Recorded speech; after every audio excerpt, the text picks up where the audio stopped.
Madame, Monsieur, merci de nous choisir pour vous informer. D'abord, cette information. Une journée de mercredi très chargée pour le chef de l'État en marge des travaux de la 76e session de l'Assemblée générale des Nations Unies. Le président de la République et président en exercice de l'Union africaine, Félix Tshisekedi, a accordé une série d'audiences. Le premier à être reçu était le président zambien Hakainde Hichilema. Les deux personnalités ont échangé sur les relations bilatérales et de bon voisinage qui unissent les deux pays. Après, c'était au tour de la vice-présidente du Soudan, Rebecca Nyadeng de Mabior, qui a laissé place aux représentants américains dans la région des Grands Lacs africains. Puis c'était au tour du président de la FIFA, Gianni Infantino. Plus de détails avec nos confrères de la presse présidentielle.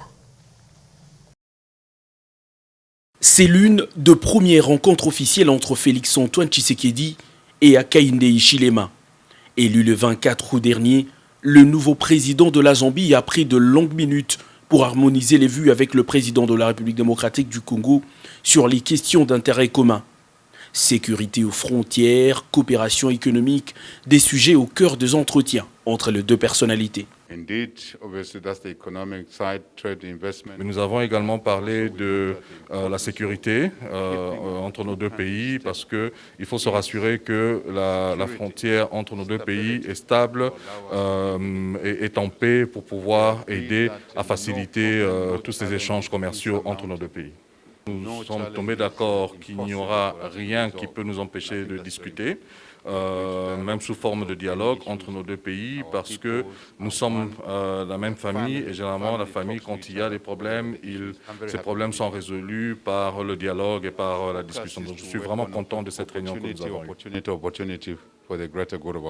Rebecca Nyadeng de Mabior, c'est cette personnalité africaine qui découvre avec satisfaction l'ouverture d'esprit et le sens du leadership du président Félix-Antoine Tshisekedi. La vice-présidente du Soudan du Sud a, au cours de ses échanges avec le président en exercice de l'Union africaine, exposé la situation actuelle dans son pays en illustrant les avancées enregistrées dans le dialogue entre différents camps. Je suis venu ici pour informer Monsieur le Président sur l'exécution, le niveau d'exécution de l'accord qui a été signé entre nous, parce que nous sommes quand même des pays frères et il est important que nous puissions le briefer sur la façon dont l'exécution a été faite.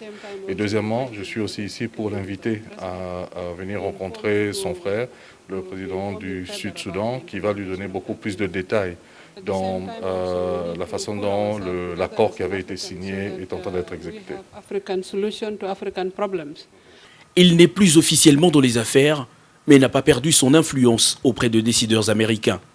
Peter Pham, ancien représentant spécial des États-Unis dans le Grand Lac et au Sahel, a lui aussi eu son moment d'échange avec Félix-Antoine Tshisekedi pour évoquer des questions de sécurité et politique. Pendant ce temps, Gianni Vincenzo Infantino, président de la Fédération internationale de football association, attendait lui aussi son tour pour exposer au chef de l'État l'état d'avancement des discussions sur les différents projets d'éducation des jeunes par le foot à réaliser en République démocratique du Congo.